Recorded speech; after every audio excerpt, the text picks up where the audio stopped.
Welcome back to Radio Entrepreneurs. I'm Jonathan Friedman in the studio today, and our next guest is from the firm of Hemenway and Barnes, and we have Nancy Gardiner, who is the Director of Family Office and Philanthropy at the firm. Nice to see you today. Thank you for coming in. Nice to be here. Welcome to Radio Entrepreneurs. I know that we've had a number of your colleagues on the show, and now at this time of year, it's always nice to hear from somebody that deals with family office matters and giving, because tis the season to give. Exactly. So, do you want to tell our listeners a little about your practice and what it is that you do, and Sure. Happy types to. of clients you work with? I'm happy to be here. First of all, my colleagues have told me wonderful things about the show. I'm happy to finally have an opportunity to talk with you, and a great time of year to do it. In our practice advising families and family-owned businesses, my particular practice, we work with them on giving. The giving can come now at the end of the year, as you've just noted, or it can come any time in the year. And actually, we work all year round advising families on giving.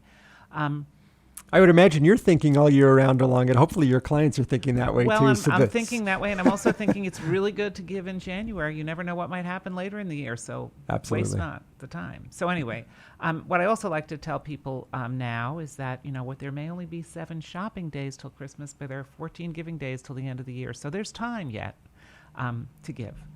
So after you've gone through all your holiday celebrations, settle down and think about the opportunities to give. Right.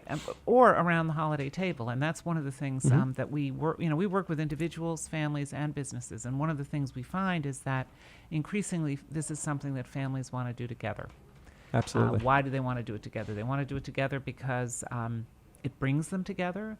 It allows them to express their shared interests, and it allows them to teach each other about issues that might interest them, that they might, one person might know something that another person might not know, and it's a great way to share.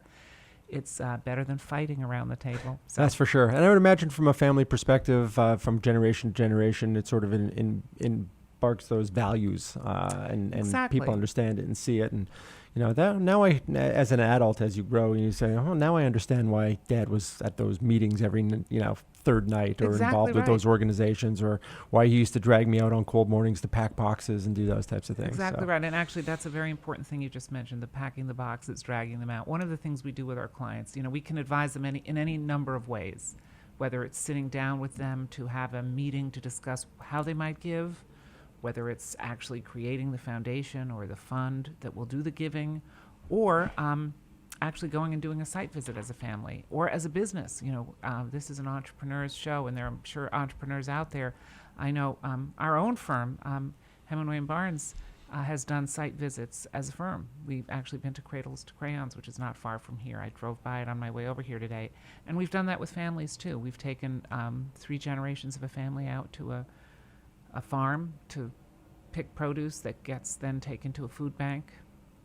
It's probably a different perspective and an interesting perspective. I think many people have the perception that people who give large donations just want to give money, but I think it really helps them to understand what the organization's all about and live it to some degree. Well, that's right, and your 3-year-old grandchild will understand if they pull a carrot out of the ground and put it in a box and watch the box get on the truck, and it's baby steps, literally. Yep. But to your point about people writing a check, the one thing I like about the work that I do is it's all positive.